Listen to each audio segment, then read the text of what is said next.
The first country in the world to adopt Christianity as its state religion still lies within one of the most turbulent regions of Eurasia.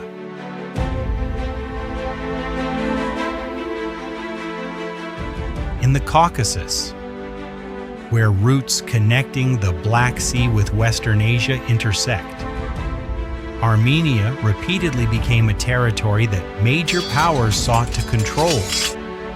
Each historical period left a different layer of evidence across the same land.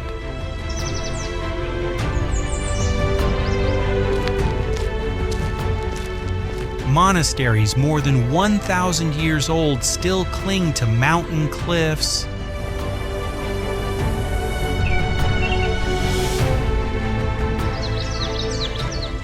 ancient cities continue to develop over settlements that have existed for millennia.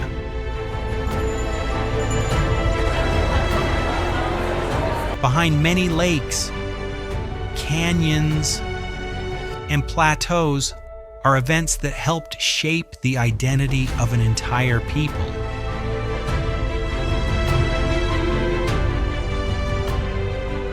To understand this land, the journey will begin in the city that witnessed Armenia taking shape through its earliest periods.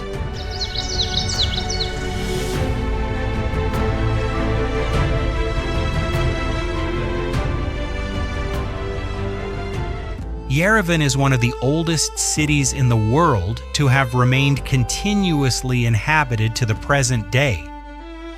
The city traces its origins to 782 BC, several decades before Rome. It began when King Argishti I of the Kingdom of Urartu ordered the construction of Erebuni Fortress on Arenberg Hill. The structure controlled the Ararat Plain and the routes passing through the southern Caucasus. A cuneiform inscription that survives to this day records the exact time the fortress was completed, while also establishing the date of Yerevan's foundation. The surviving sections of defensive walls, palace foundations, temples, and murals show that Erebuni was once an important center of the Kingdom of Urartu. From the fortress on the hilltop, the settlement gradually expanded onto the plain and continued to develop over many centuries.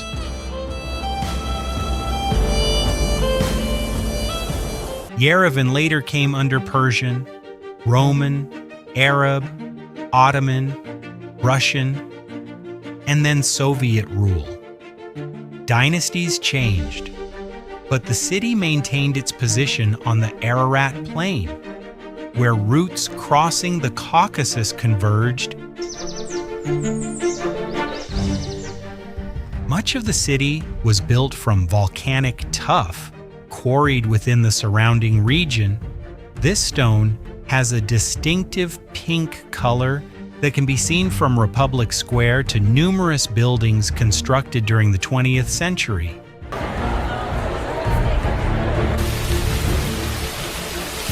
After World War II, Yerevan continued to expand. The cascade connected the city center with the upper hills. In 1967, the Mother Armenia statue replaced the statue of Stalin, reflecting changes in the country's identity during and after the Soviet period.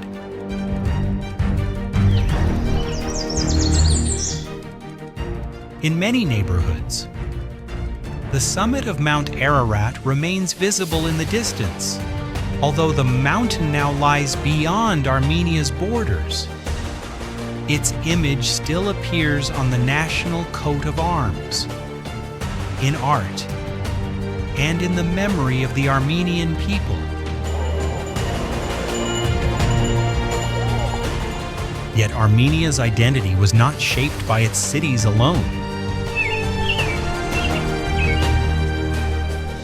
A decision made at the beginning of the 4th century changed the entire history of this land. By the 7th century, Christianity had spread throughout Armenia. During this period, Zvartnots Cathedral was built with a circular, multi-level design that combined Armenian and Byzantine architectural techniques within a single structure. This spatial arrangement was extremely rare at the time.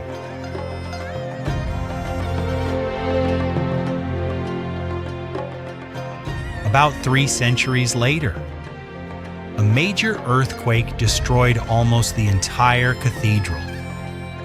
The remaining rows of columns and foundations still reveal the scale of the structure that once stood on the Ararat Plain.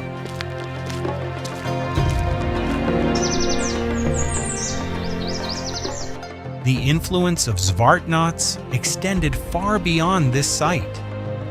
Many Armenian churches built in later centuries continued to apply similar architectural principles.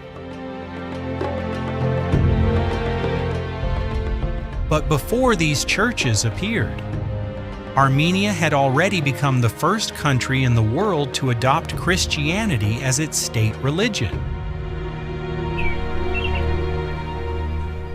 That turning point began in a small underground chamber beneath Kor Virup Monastery.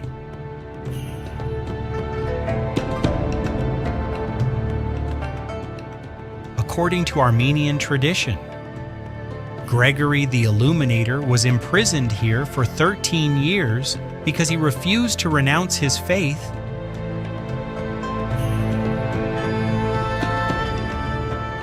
After his release, he cured King Tiridates III of his illness.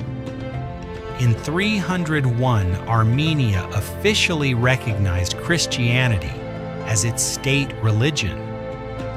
Nearly 3 decades before the Roman Empire issued the Edict of Milan.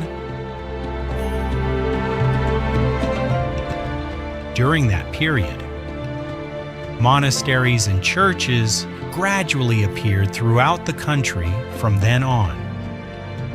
The Armenian Apostolic Church accompanied the Armenian people through many periods of history, even when the country repeatedly lost its independence. The legacy of that era remains visible across Armenia.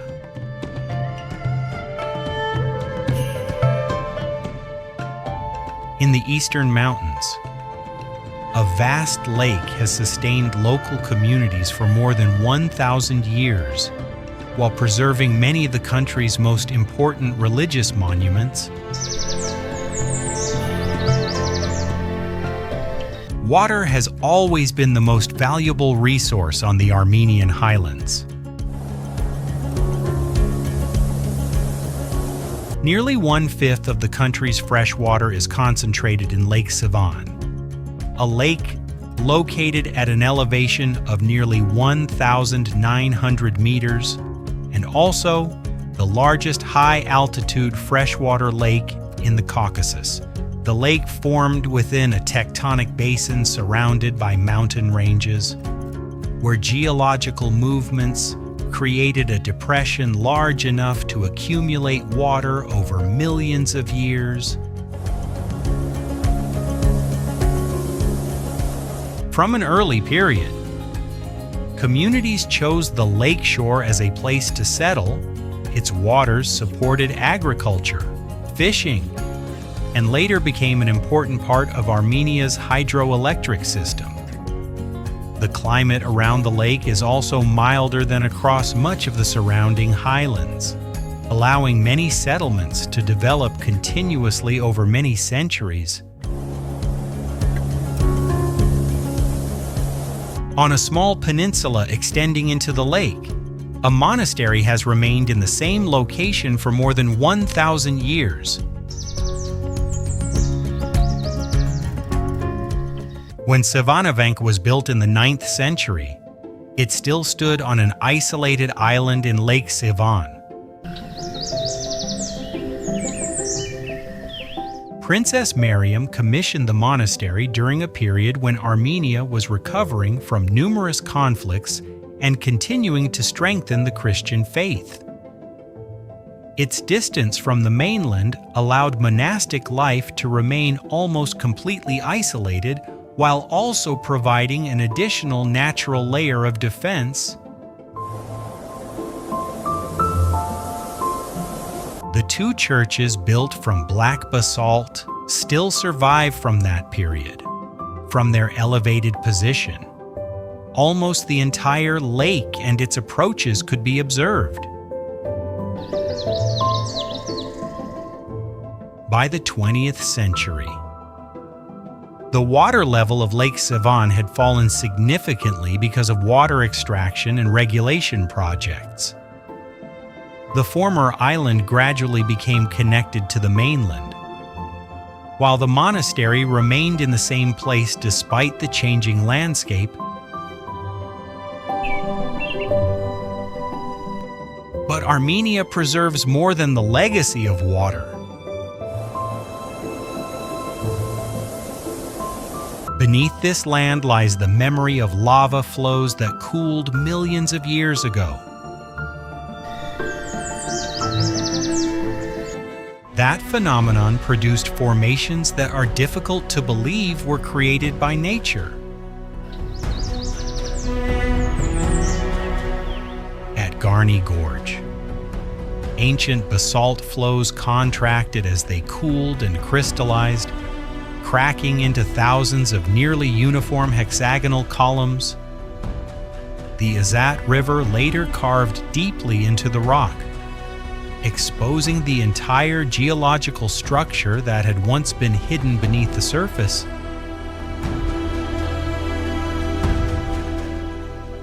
The towering cliffs earned this place the name Symphony of Stones.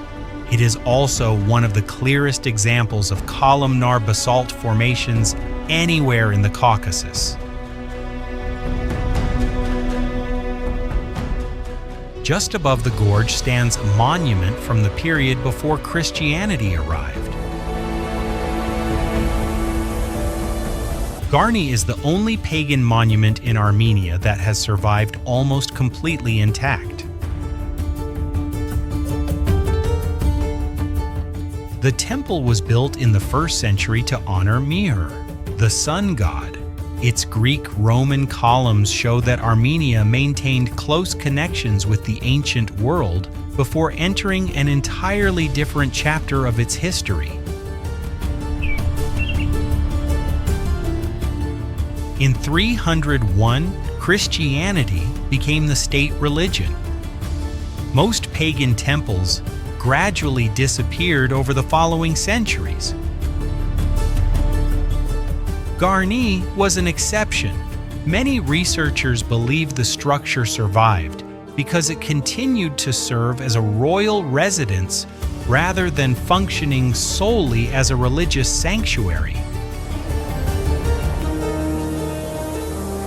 The earthquake of 1679 almost completely destroyed the temple. In the 20th century, it was reconstructed using its original stones, allowing its original form to be preserved.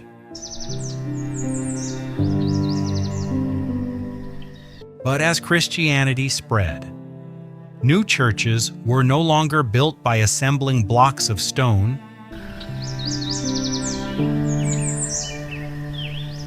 In one place, an entire mountain became part of the structure.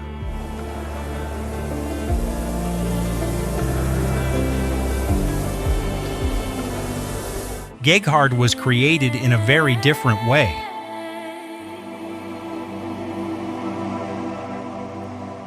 Instead of building walls and then adding a roof, many parts of the monastery were carved directly into solid rock. Chapels, halls, and passageways gradually emerged as layers of stone were removed, leaving behind a structure that almost merged with the mountainside itself.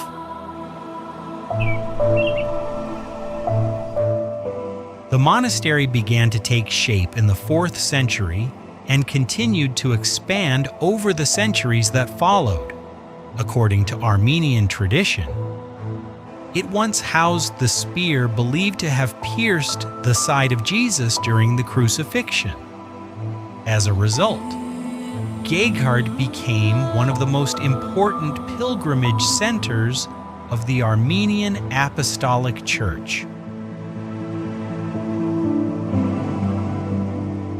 In 2000, Geghard was designated a UNESCO World Heritage Site. The recognition was based not only on its religious significance, but also on the way people used the surrounding geology to create a structure that is almost inseparable from the mountain itself. Leaving behind the lake region and the volcanic mountains of the east, Armenia's landscape begins to change. Most of Armenia consists of rocky highlands and dry mountain slopes. But as the journey moves north, the landscape gradually changes. The Daybed River Valley, together with abundant rainfall, created the conditions for temperate forests to flourish while opening a route across the Lesser Caucasus that connected Armenia with Georgia and the rest of the Caucasus. During the Bagratid dynasty, Sanahin and Hagpat were built on opposite mountainsides overlooking the Daybed Valley. Their locations provided clear views of the transportation routes below, while remaining isolated enough to sustain monastic life through many periods of instability.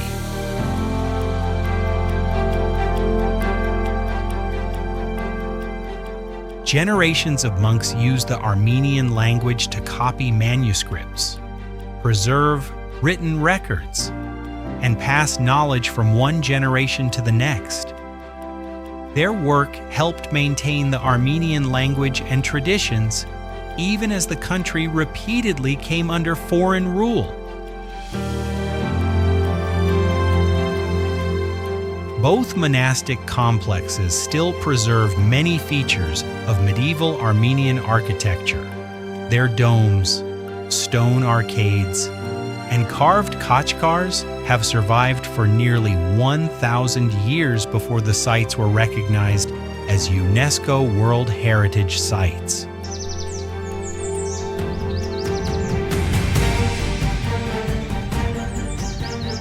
Along the Debed Gorge stand Horomer clinging to the cliffs, Odzun, and the remains of Lori Fortress, structures that once controlled the route through the northern mountains.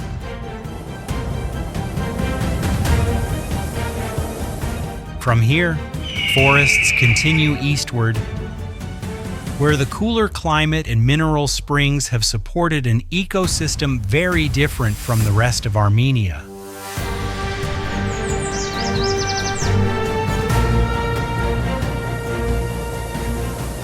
About 40% of Delesian National Park remains covered by forest. That is a rare proportion in Armenia, where most of the country consists of dry highlands, a cooler climate, abundant rainfall, and a network of mineral springs have allowed this temperate forest ecosystem to remain stable for many centuries. Now, hundreds of plant species, birds, and mammals share the valleys and mountain slopes within the protected area.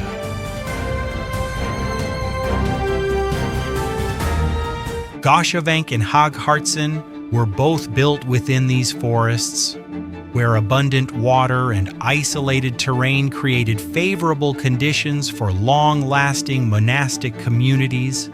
The forests also helped shield these monasteries from many of the upheavals that affected Armenia's major trade routes. During the Soviet period, Dilijan became known as a resort town because of its cool climate.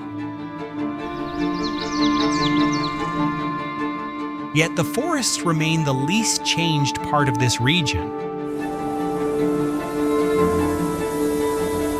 From the green valleys of the north, Armenia's terrain continues to rise toward the south.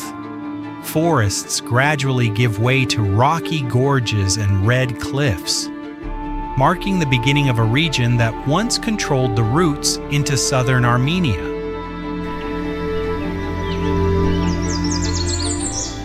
The Vorten Gorge is so deep that traveling from one side to the other once took hours. Today, Wings of Tatev has reduced that journey to just a few minutes. The cableway stretches for more than 5.7 kilometers across the entire gorge to Tatev Monastery, which has stood on its rocky promontory since 874.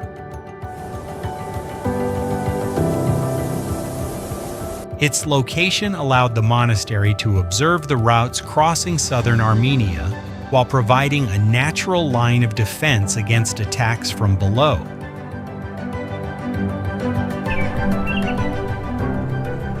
The monastery gradually became a center where the Orbelian family supported many Armenian craftsmen and architects during the same period. Momik created several of his most important works at Tatev. Standing in the monastery courtyard is Gavazan, a stone column erected in the 9th century. When the ground trembled, the column could tilt slightly before returning to its original position, allowing the monks to detect the first movements of the earth. Below the mountainside, the great hermitage of Tatev extended monastic life beyond the main complex, forming a large religious community in the Vorten Gorge. But not every community in Syunik built monasteries on mountain summits in one place.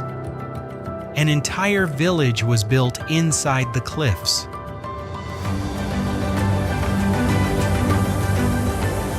Hundreds of caves cover the slopes of Kanzorisk for many centuries. They served as homes for the local population.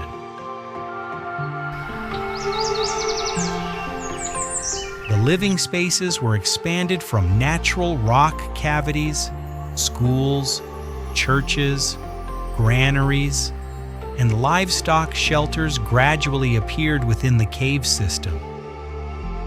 The stable temperature of the rock allowed people to live there throughout both winter and summer.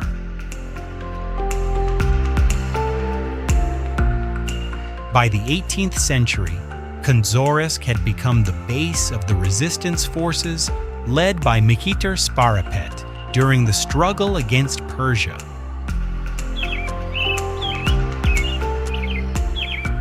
People continued living in the caves until the middle of the 20th century, before relocating to a new settlement above. Today, a suspension bridge about 160 meters long connects the two sides of the gorge. Below it, the old pathways and tunnels still remain among the cliffs.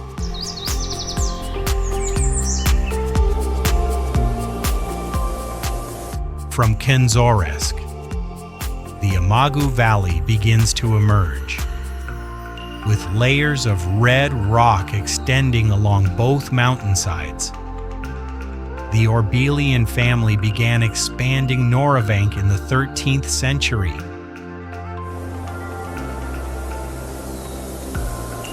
The Orbelian family chose Noravank as their burial place in the 13th century, the Amagu Valley, surrounded by red cliffs. Also helped keep the complex relatively protected and isolated through many turbulent periods in southern Armenia. The architect Momik left his most distinctive legacy at Noravank, Serb Astvatsatsin Church, with its stone staircase built directly onto the facade, is one of the rarest designs in medieval Armenian architecture while reflecting the advanced level of Armenian stone carving. Many Khachkars and stone reliefs are still preserved throughout the complex. Among them is an image of God the Father, a very rare subject in Armenian Christian art. Together with numerous carvings that combine religious and natural elements,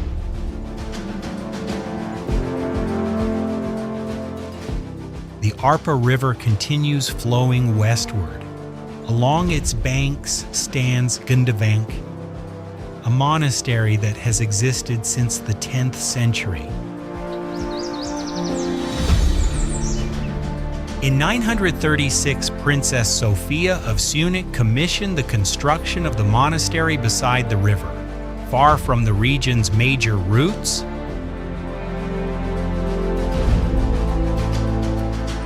Its isolation allowed it to continue operating even during periods of instability. Serb Stepanos Church still preserves medieval frescoes, stone inscriptions, and carved texts. An inscription left by Princess Sophia herself is still preserved within the monastery grounds. She described Gundevank as a jewel among the rocks, reflecting how people viewed this monument more than 1,000 years ago.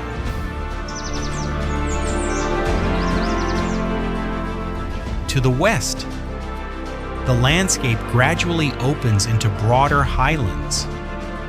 On that land stands a city that has been destroyed and rebuilt many times.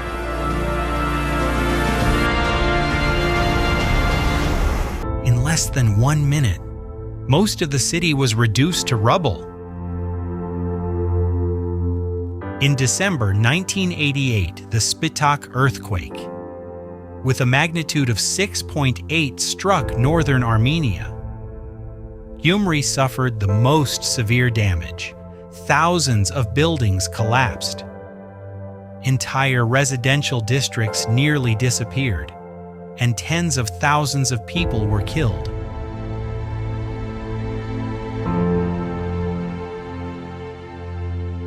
But the city's history did not begin there. During the 19th century, under the Russian Empire, Gyumri developed into an important commercial and military center in the Caucasus. Houses built from black and red tuff, public squares, and numerous churches constructed during this period still remain throughout the Old Quarter.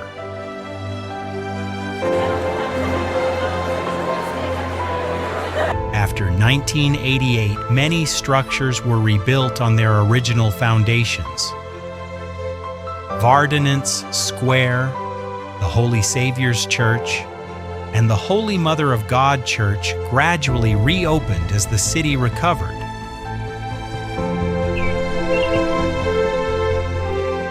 Blacksmith workshops, weaving, and musical instrument making also continued. Many families still preserve crafts that have been associated with Gyumri for generations.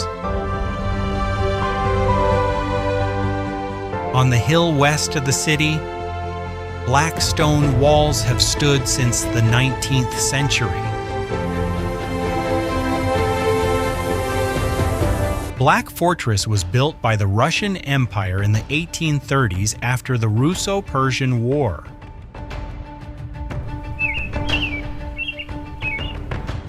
The fortress has a rare circular design and was constructed on elevated ground overlooking the whole of Gyumri. From this position, the Russian military controlled the routes connecting Armenia, Georgia, and Anatolia during a period when the borders of the Caucasus were constantly changing, the fortress never experienced a major siege. However, it remained in use as a military stronghold for many decades as Russia expanded its influence into the southern Caucasus.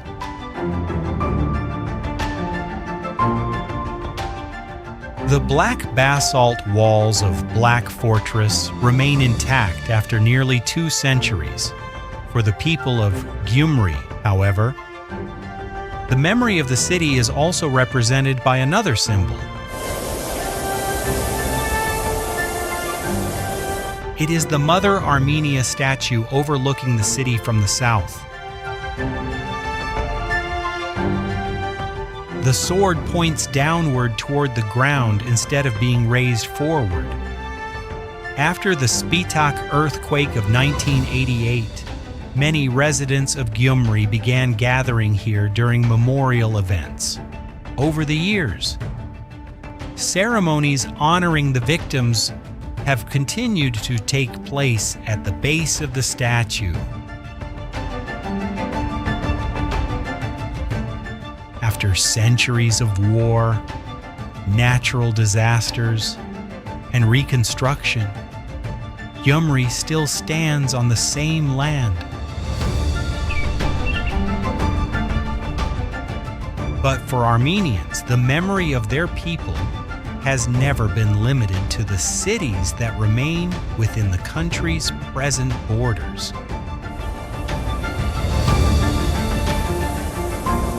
Every morning in Yerevan, a mountain summit remains clearly visible on the other side of the border. According to the Bible, Noah's Ark came to rest on this mountain after the Great Flood. For centuries, Ararat has been associated with Armenian Christianity and history as far more than a mountain alone.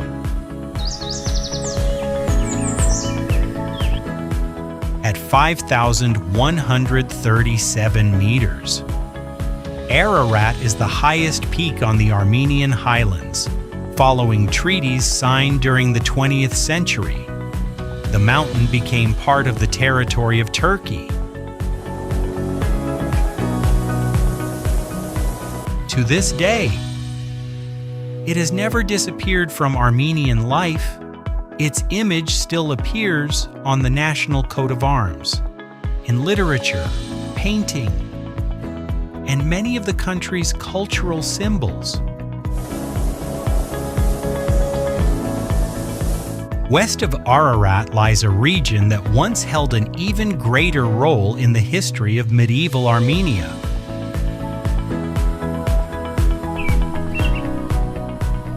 In the 10th century, Ani became the capital of the Bagratid Kingdom.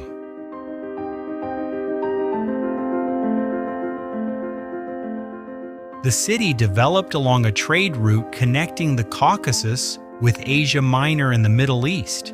Its population grew rapidly, while churches, palaces, and fortifications were continuously built along the Akurian Gorge. At the height of its prosperity, Ani was called the City of 1001 Churches.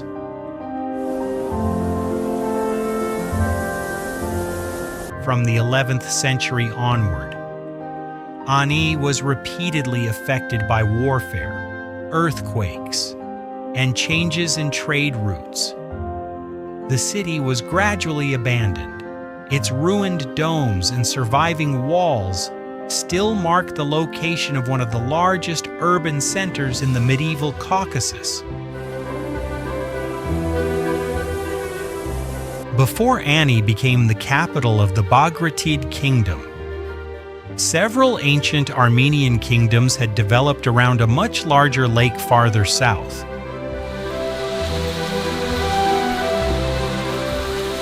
Lake Van served as the center of the Kingdom of Urartu from the 9th century BC.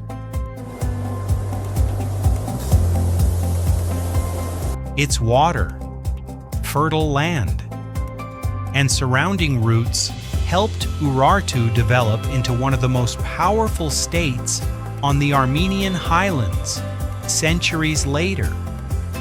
Armenian communities continued to live around the lake, leaving behind many additional traces of their presence. In the middle of the lake lies Akdamar Island.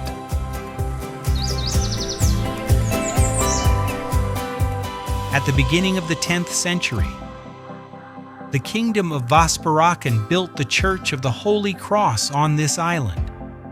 The reliefs covering its stone walls depict biblical events alongside images of people, animals, and plants, reflecting the stone carving tradition of medieval Armenia. Today, both Lake Van and Akdamar Island lie beyond Armenia's borders. They are only two among many places once closely connected with Armenian history that are no longer part of the country's territory.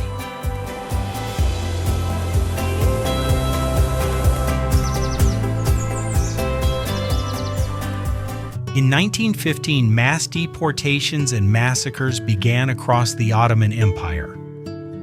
Approximately 1.5 million Armenians died during the following years.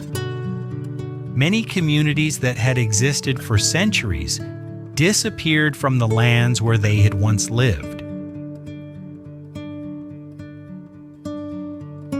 In 1967, Armenia built the Tsitsernaka Bird Memorial in Yerevan.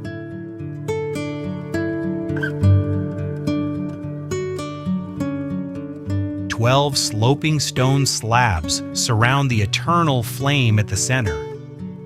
Behind them stands a 44-meter memorial spire formed by two separate stone sections rising together toward the sky. Every year on April the 24th, hundreds of thousands of people continue to gather here and place flowers around the memorial flame.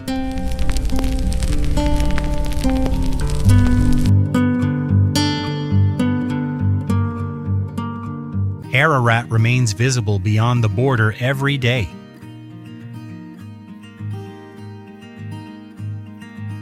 Ani Lake Van and many other lands once connected with Armenian history are also no longer within the country's territory. Yet the Armenian language is still spoken. The Armenian Apostolic Church continues to exist, and ancient traditions are still passed down through generations.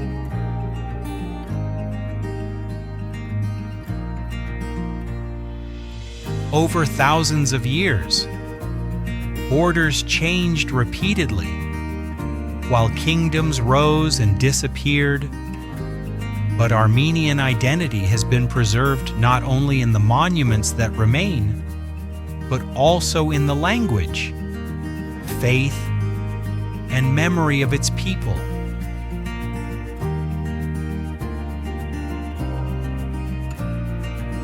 That is also why, whether viewed through the past or the present, Armenia continues to be recognized as one of the world's oldest civilizations still enduring today.